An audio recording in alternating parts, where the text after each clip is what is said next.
नसल सोचबाट त पहिलादेखि छँदै नै किन शासकै एक नसलवादी सोच छ भने प्रहरी त स्वतः हुन्छ हेर्नु फन्दामा त पर्छ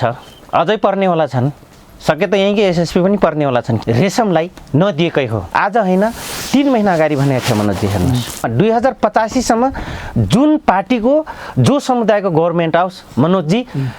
बहुत भयंकर भारी महँगो पर्नेवाला छ हेर्नुहोस् यहाँको नेपाल सरकारलाई एकदम हो यो 100% हो अब एमाले कांग्रेस माओवादी केन्द्र रापरवा भन्ने थारूले आजदेखि पाठ सिके हुन्छ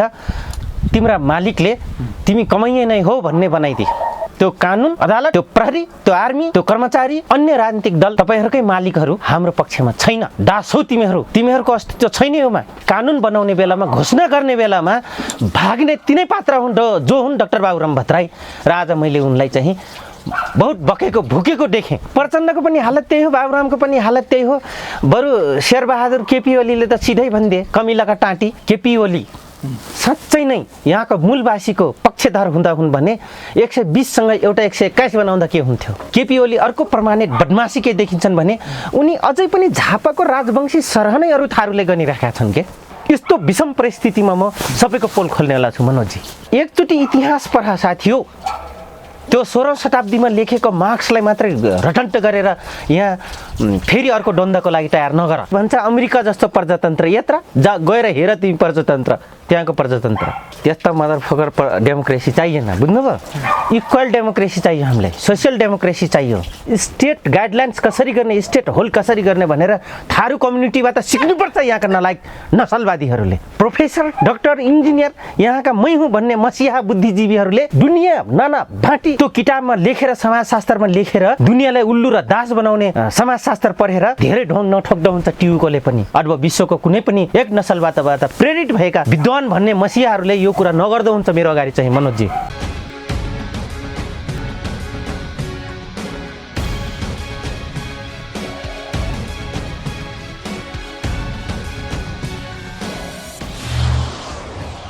एक सय 20 जनाको मुद्दा फिर्ता भयो तर रेशम चौधरीको भएन हजुर कस्तो लाग्यो तपाईलाई अब यो त सरासर अन्याय देखिन्छ हेर्नुस् र हाम्रो तर्फबाट अन्याय देखिन्छ तर मैले ती व्यक्तिहरूको नाम हेर्दाखेरि के देखियो त भन्दाखेरि मनोजी विगत सिरियल वाइज आउँदै छन् हैन सहज सहज चीजहरू पहिला नै सिद्ध्याउँदै जाने अनि गाह्रो गर्ने भन्ने कुरा केपी कमरेड प्रधानमन्त्रीजीको देखिन्छ सरकारको देखिन्छ भने एक हिसाबले थारूहरूको तिनकै जसपाकै कार्यकर्ता हुन् रेशम चौधरी र त्यही पार्टीकै उसबाट चुनाव जितेका हुन् उनले भनौँ न पहिलाको सद्भावना के अरे राजपा अहिलेको जसपा तर नाम परेन अब दुईटा कुरा रह्यो हेर्नुहोस् तपाईँ हामीले विश्लेषण गर्ने एक किसिमको आक्रोश त आज मैले विभिन्न सामाजिक सञ्जालमा थारूहरूको आक्रोश त मैले देखेँ एउटा त पुलिस नमानिरहेको अवस्था हामीले पहिल्यै सुनेका थियौँ तपाईले भन्नुभएको थियो मलाई खुदै भनेको थिएँ कि रेशमको बारेमा सब कुरा हुन्छ रेशमको बारेमा चाहिँ कुरा नगर्नु होला भन्ने भएको थियो प्रहरीले नै अब प्रहरी पनि एक नसल सोचबाट त पहिलादेखि छँदै नै किन शासकै एक नसलवादी सोच छ भने प्रहरी त स्वतः हुन्छ हेर्नुहोस् र उसको छत्र छाएको होरो छ हैन अनि प्रहरीले त अस्ति नै तपाईलाई चेक बाउन्सको मुद्दा पनि हाल्न खोज्दै थियो त के भयो कहाँ गयो त्यो मुद्दा जसले हाल्छु भन्दै त्यो आफै प्रहरी फन्दामा पर्छ नै फन्दामा त पर्छ अझै पर्नेवाला छन् सके त यहीँकै एसएसपी पनि पर्नेवाला छन् किन उनी पनि एक नसलवादी सोचका हुन् र निकै इमान्दार बन्न खोज्छन् जो अशोक सिंह हो उनको नाउँ हैन उनी पनि जस्तै पढे लेखे भए पनि यो कहाँ त पर्यो ठारू भनेर यसको सर्टिफिकेट चेक गर्दा भन्ने मानसिकताको यो कसरी बाठो भयो यसलाई चाहिँ ठेगान लगा त त्यसपछि गएर कमाइया बस्नुपर्ने यो कहाँमा त यो मोटरसाइकल या मालिक बन्न थाल्यो भन्ने सोचका समाजका किन चढ्यो भने यो समाजबाट यसरी त्यसको फ्यामिली ब्याकग्राउन्ड स्कुलिङ उसको सामाजिक उसको जिनभित्र त्यो किसिमको सोच भएको 99% प्रहरीहरू त्यहाँभित्र छन् शासक त 100 छन् हेर्नुहोस् मनोजी त्यस कारणले गर्दाखेरि यो कारणले गर्दा पनि रेशम चौधरी नपरेका हुन् दोस्रो म तपाईलाई भन्छु खुद राजपा र खुद दक्षिण भूगोलको पावर सेन्टर चाहिँ रेशमलाई नदिएकै हो यो हामी सीमा पारबाट पनि सोध्ने गऱ्यौँ र युपीका झारखण्डका बिहारमा बस्ने अधिकांश थारूहरू जो जनजातीय नसलका अफसरहरू हुनुहुन्छ या पोलिटिकल उसमा हुनुहुन्छ उहाँहरूलाई हामीले सोध्यौँ होइन यतिखेर चाहिँ पुलिस प्रशासन सँगसँगै आन्तरिक रूपले चाहिँ सट्टा शासन भार सम्हाल्ने जो ब्राह्मण समुदायको अधिकांश छन् तिनीहरू यो सोचमा छैनन् भनेर हामीले आज होइन 3 महिना अगाडि भनेको थियो मनोजजी हेर्नुहोस्। त्यस कारणले अब थारूहरूले थप आन्दोलन गर्नुपर्ने भयो र यिनीहरूले के गर्छ त यिनीहरूले हेरौँ त यिनलाई यसो गरौँ त भन्ने चाहिँ भनेको हो। अब दशा त सुरु मैले तपाईँहरूकै मिडिया त पटक पटक भनेको छु दशा त यिनलाई लाग्दैछ दिनदिनै र यो वर्ष सबभन्दा बढी दशा जो कोही गभर्मेन्ट आओस् अथवा 81-85सम्म 2085सम्म जुन पार्टीको जो समुदायको गभर्मेन्ट आओस् मनोजजी बहुत भयङ्कर भारी महँगो पर्नेवाला छ हेर्नुहोस् यहाँको नेपाल सरकारलाई सायद तराई बेल्टबाट त्यही हो ठम्ठम्याउनको लागि तपाईँको मधेसी मूलका साथीहरूलाई या पहाडका जनजातीय नसलका नेताहरूले प्रयोग गर्ला होइन। जस्तै थारूको पनि हनुमानहरू त्यहाँ धेरै छन् धेरै पार्टीमा छन् तिनीहरूले नै प्रयोग गरिरहेछन् जस्तै खुद लक्ष्मण ठाल त्यहीँ मरिरहेछ होइन लगायत अन्य धेरै छन् हेर्नुहोस्। मैले भन्न खोजेँ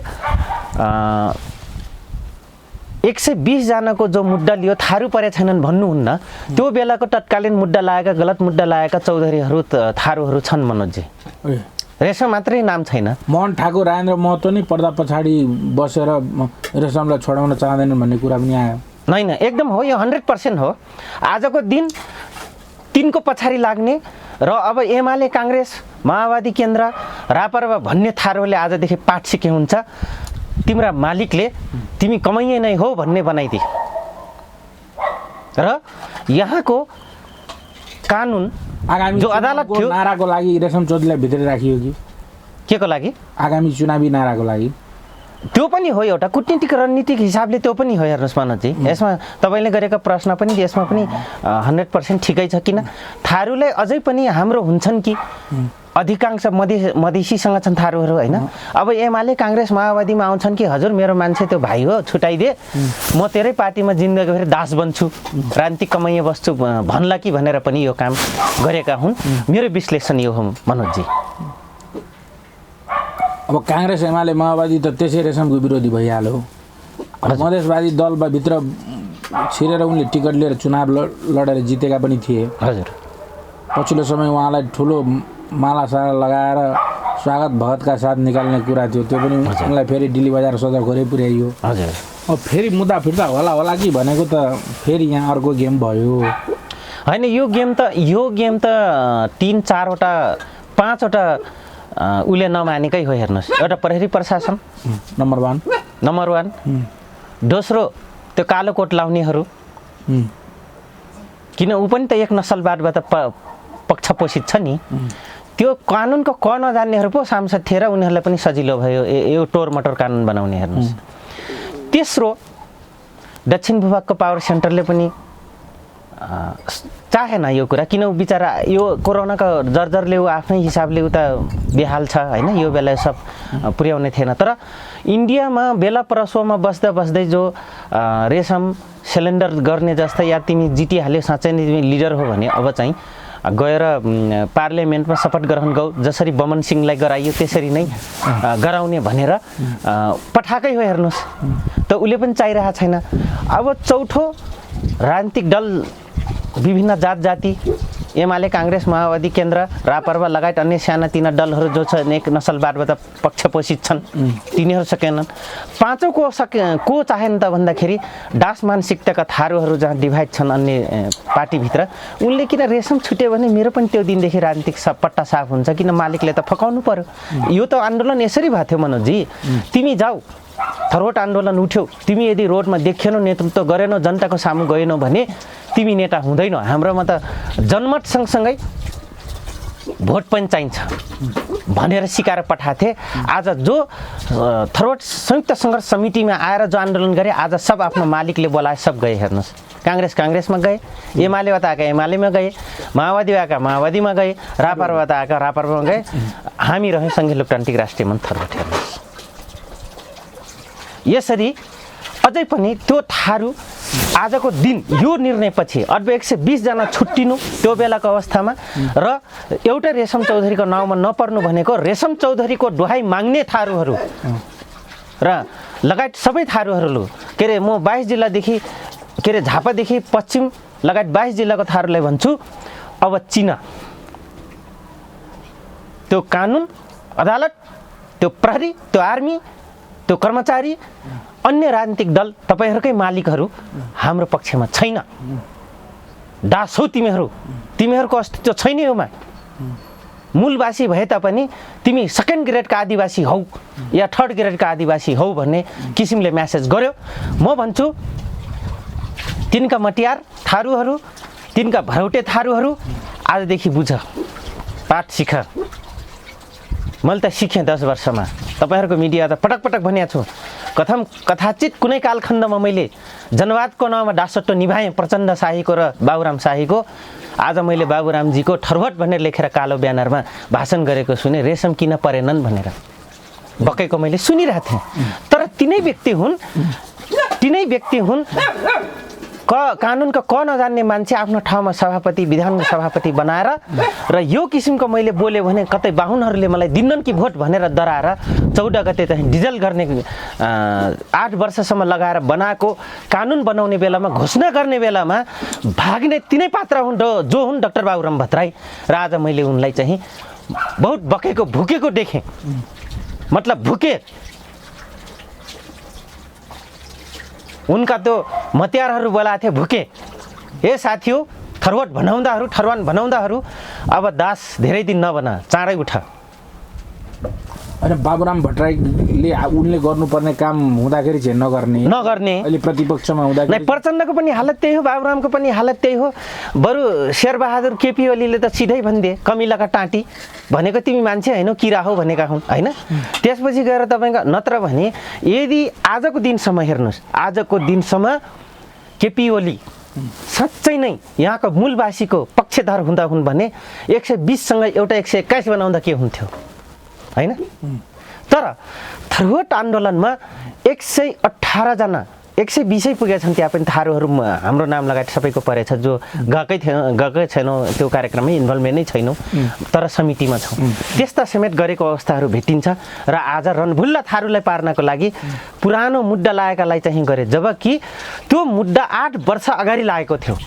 जो अहिले फिर्ताले त्यो नाउँ मैले हेरेँ अन्नपूर्ण पोस्टमा मैले डाउनलोड गरेको छु। ती नामहरू 2064 सालको त्यो रौतहट काण्ड त्यो चाहिँ तपाईँको विभिन्न पूर्वी घटनाहरू भएको थियो के अरे फोरम जो तत्कालीन विजय कुमार गच्छदार अध्यक्ष र उपाध्यक्ष उपेन्द्र यादव हुँदाखेरिको त्यो व्यक्तिको नाउँ देख्यौँ क्या हामीले। 9-10 वर्ष अगाडिको मुद्दाहरू फिर्ता लिएको यसरी रणभुल्ला पार्यो। आज केपी ओली अर्को प्रमाणित बदमासी के देखिन्छन् भने उनी अझै पनि झापाको राजवंशी सरह नै अरू थारूले गनिरहेका छन् के। उनी एक नसलवादभन्दा चरित्रभन्दा बाहिर गएका छैनन्। बाँकी जनयुद्ध लड्नेहरू त एउटा पनि देखेनन्। त्यो त बलिको बख्रा बनाउनु तिमीहरू बख्रै हो तिमीहरूले बख्रै बनाउनु पर्छ भन्ने किसिमले गएका हुन्। बनाइ पनि दिए हामी पनि बन्यौँ हेर्नुहोस् हैन। अब काङ्ग्रेसको कुरा यहाँले गर्नुभयो। काङ्ग्रेस त इजार फुकाएर देखाएकै हो नि शेरबहादुरले नेपाल टेलिभिजनको क्यामेरा अगाडि तिमीहरूलाई अधिकार अझै त्यति मात्र होइन तिमीहरू त फरक थारू हो भनेर राणा थारूहरूतिर झगडा फसाइदिए हेर्नुहोस्। यसरी टुक्र्याउँदा पनि त्यो दास मानसिकताको थारूहरू अझै पनि त्यतै छन् हेर्नुहोस्। जो कानुनको क पनि जान्दैन सनपातिको नाउँमा महिला दलित जनजातिको नाउँमा फाल्ने एउटा कार्ड मात्रै हो। ल 2-3 लाख रुपियाँ दिनुहोस् 1 कट्ठा जमिन बेचेर या 2-3 कट्ठा जमिन बेचेर या तपाईँले यसो भाडा तिर्दिन्छु म भाडा खर्च तपाईँले गाउँमा त तिउन तरकारी चामल ल्याइहाल्नुहुन्छ तलब चाहिँ मलाई दिनुपर्छ है कमरेड तर सांसद चाहिँ बन्नुहुन्छ भनेर कमिटमेन्ट गराउने 2064 देखि तपाईँको आजको दिनसम्म मैले प्र्याक्टिस देखाएको छु। कुनै कालखण्डमा यो नाम पनि भनौँला र को कसरी यसरी गएका हुन् कोले यो रूपमा चाहिँ बार्गेनिङ गरेको हो नेताहरू अझै बाँकी छ। तपाईहरुको मिडियाबाट यसरी नै मैले यहाँका उल्लु जनताहरूले मत जाहेर गर्ने उल्लु जनताहरूले नेता तिम्रो उल्लु तिमी र म जति उल्लु छौँ त्योभन्दा महा उल्लु र महापटमूर्खहरू हामी सट्टामा पुर्याउँदैछौँ भनेर म तपाईहरुको मिडियाबाट म कालखण्ड यस्तो विषम परिस्थितिमा म सबैको पोल खोल्नेवाला छु मनोजजी। अनि त्यो त पोल त खोलि नै रहनु भएको छ होइन? हजुर, अझै खोल्ने क्रम त जारी नै रहन्छ। नै यो त छ, धेरै छ। किनभने आजको दिनसम्म यो नेता यही नेता यही त हुने पछिल्लोतिर थारूलाई मान्छे नै गनिँदैन, गन्दैन। नागरिकता कसरी पाउनु भयो त मान्छे नगर्नु? नागरिकता त भोट हाल्नलाई नागरिकता दिनु परेन? त्यो त महेन्द्र राजाले तपाईँको इन्डिया त आएकालाई नागरिकता नाम लेख्ने अनि भोट दिन पाउँथे, त्यो स्थिति हामीले पनि देख्यौँ। बरेलीबाट आउँथे, इन्डियाको बरेलीबाट आउँथे गढियालहरू, जो भाँडा बर्तन बनाउँछ कुमालहरू, मधेसी मूलको, तिनीहरूलाई हामीले भोट हालेको देख्यौँ पञ्चायत पञ्च प्रधानको तपाईँको पक्षमा। यो त पर उहिले राणाकालमा, त्यो राणाकालमा आज ती व्यक्ति नआउँदा हुन् भने त म तपाईँले के जात विशेषको नामाकरण गर्छु। आज अर्घाखाँची र बागलुङ तनहुँ गोर्खातिर आज नेपाली मुस्लिम किन छन् मनोजजी? त्यो कालखण्डमा बुटिक अथवा सिपकला दक्षता लिएर यहाँको समाजलाई आफ्नो व्यापार जमाउनको लागि आथे, तर आज नागरिक बने। तर यो दुःखद कुरा होइन, यो खुसीको कुरा हो। त्यस्तै गरी चित्रकारहरू नेवार समुदायमा, कंसाकारहरू, अस्ति बित्नुभयो एउटा विद्वान सिद्धार्थ वनस्थलीको इन्स्टिच्युटका संस्थापक फाउन्डर के अरे लक्ष्मण राजवंशीजी, उहाँको पनि झापाको राजवंशी मल्लकाल र लिच्छवी कालमा आएर उहाँ नेवार बन्नुभएको छ। मतलब यो अहिले माओवादीले के गर्यो भन्दाखेरि चित्रबहादुर केसीजीको पार्टी र नेकपा माओवादी केन्द्रले कि 30 लाख इन्डियनहरूलाई नागरिकता दियो। एकचोटि इतिहास पढ साथी हो, त्यो 16औं शताब्दीमा लेखेको मार्क्सलाई मात्रै रटन्ट गरेर यहाँ फेरि अर्को द्वन्द्वको लागि तयार नगर। म यो भन्न चाहन्छु उहाँहरूलाई, लिच्छवी र मल्लकालदेखि लिएर आजको दिनसम्म माइग्रेसन रोकेको छैन, र जहाँ स्पेस हुन्छ खाली हुन्छ त्यहाँ माइग्रेसन हुन्छ नै। आज नत्र घरबारी बेचेर इदिबी पर्दा र छाती फुलाएर जाने नेपाली मूर्खहरू पनि त देखेका छौँ। नेपालको जागिर खाएर सचिवमा नाम निकालेर उपसचिवलाई सचिव बनाएर आफ्नो बाउको बिर्ता दिए जस्तै दिएर अमेरिकामा गएर इडिबी परेर बसेका देख्यौँ त। लालबहादुर पण्डितले तपाईँकै मिडियाबाट भने मैले लालबहादुर पण्डितजीले आँट गर्नुभयो, आज कि जागिर छोड, देश छोड, के अमेरिका छोड भनेर भन्नुभयो होइन भने। त्यो माइग्रेसन र त्यो किसिमको स्थिति आजको दिनसम्म टिल नाउ अहिलेसम्म भएको हो।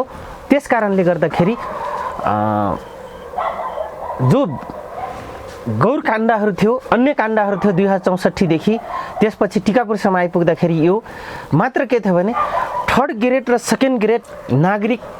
विभेदकै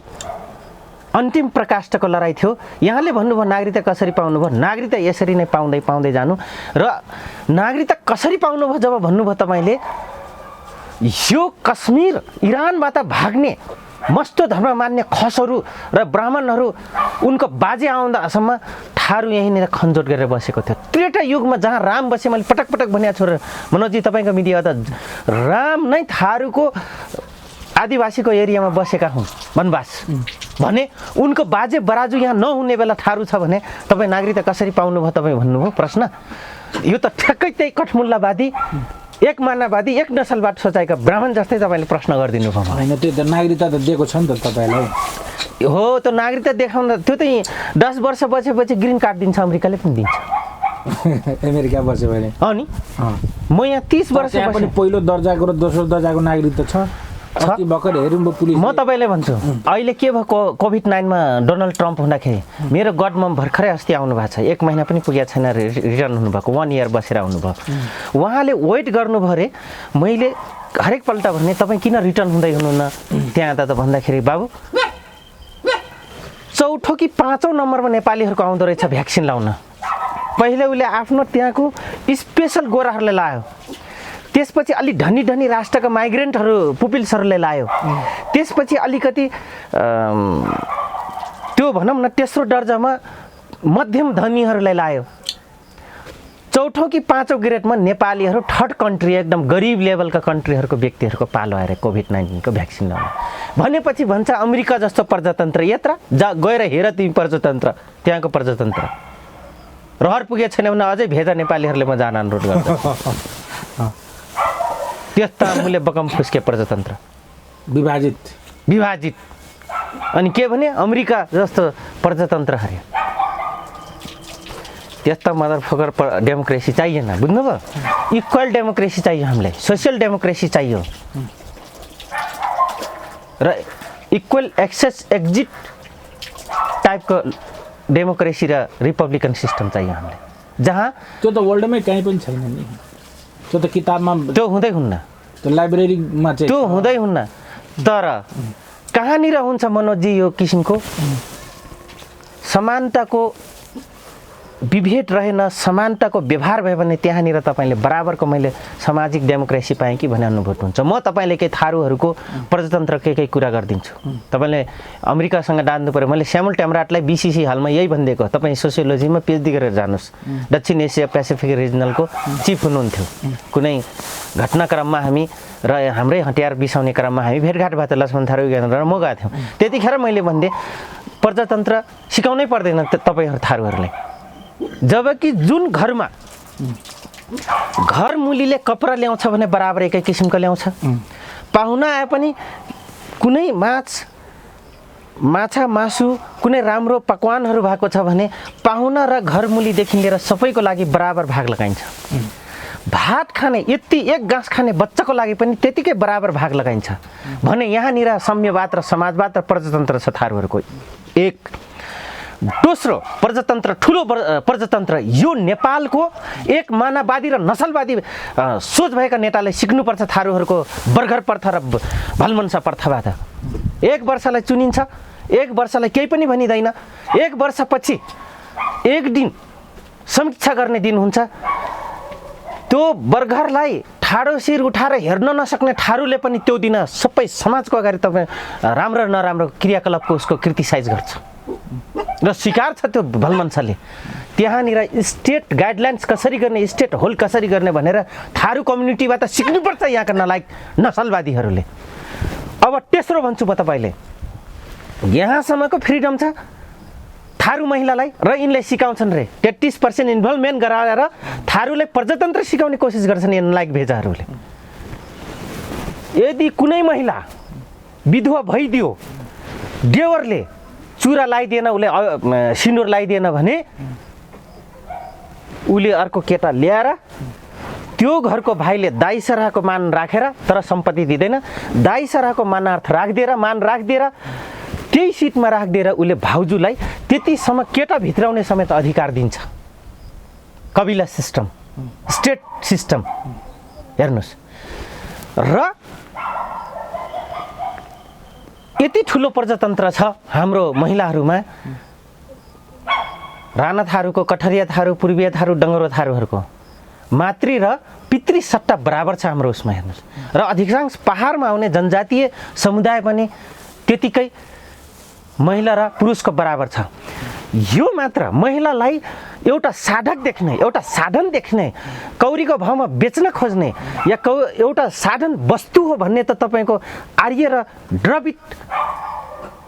मूलको समुदायमा छ र आज त्यसैले रुल गरिरहेछ र अर्को समुदायको अर्को सम्प्रदायको व्यक्तिलाई चाहिँ तपाईँको मान्छे देख्न चाहँदैन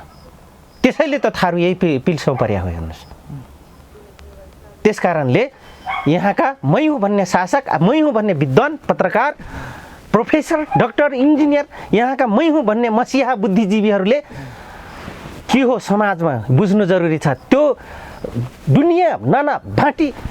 त्यो किताबमा लेखेर समाजशास्त्रमा लेखेर दुनियाँलाई उल्लु र दास बनाउने समाजशास्त्र पढेर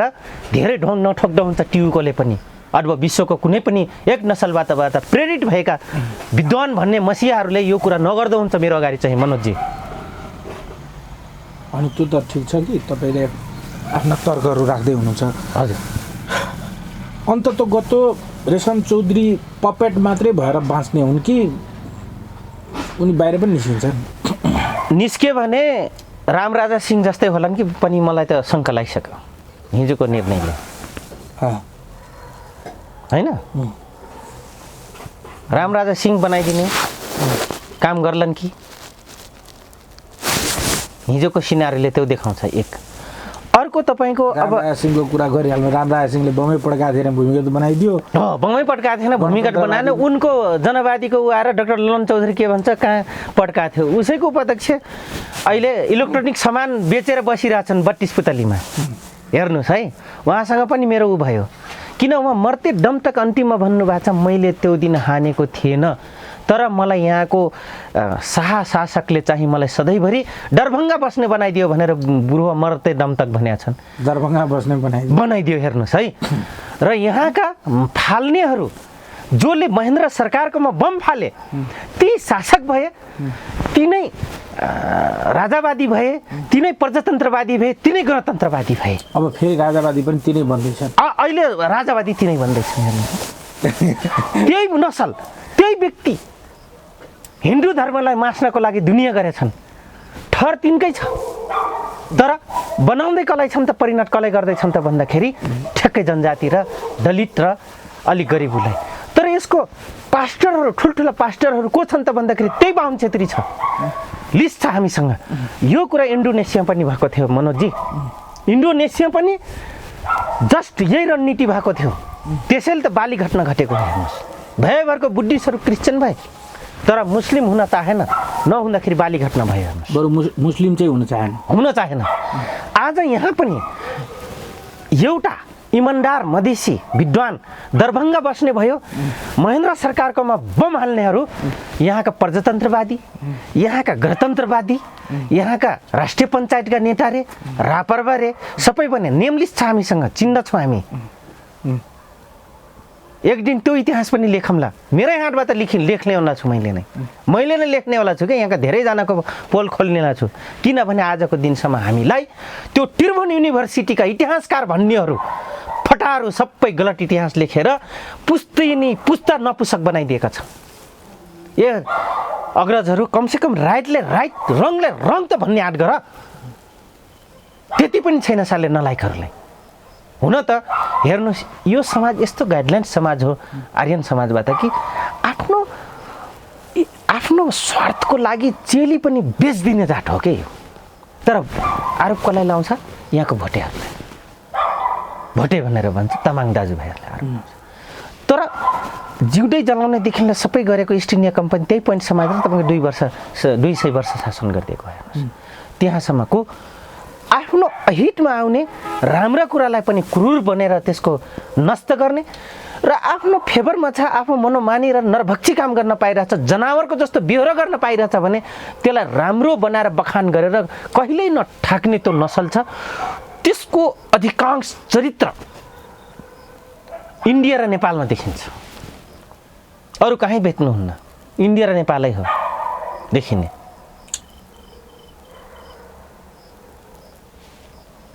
इन्डियामा 135 करोड छन् त्यसमा तपाईँको 135 मा 30-40 करोड त त्यस्तै टाइपका छन् त्यहाँ पनि तर पनि त्यहाँ अधिकांश राम्रा पनि छन् अनि तपाईँलाई शङ्का लाग्यो कि राम राजा पो बनाइदिने हुन् कि रेशम चौधरीले नै बनाउँछन् मलाई त मेरो आकार मनोजी हिजो जब मैले देखेँ त्यो नेम लिस्टहरू र यिनीहरूको कुटिल चाल त मैले यसो माने राम राजा सिंह छुटिहाल्यो भने यो मान्छे राम राजा सिंह बन्छ ऊ दरभङ्गा बस्यो गएर युपी बस्ने हो सधैँ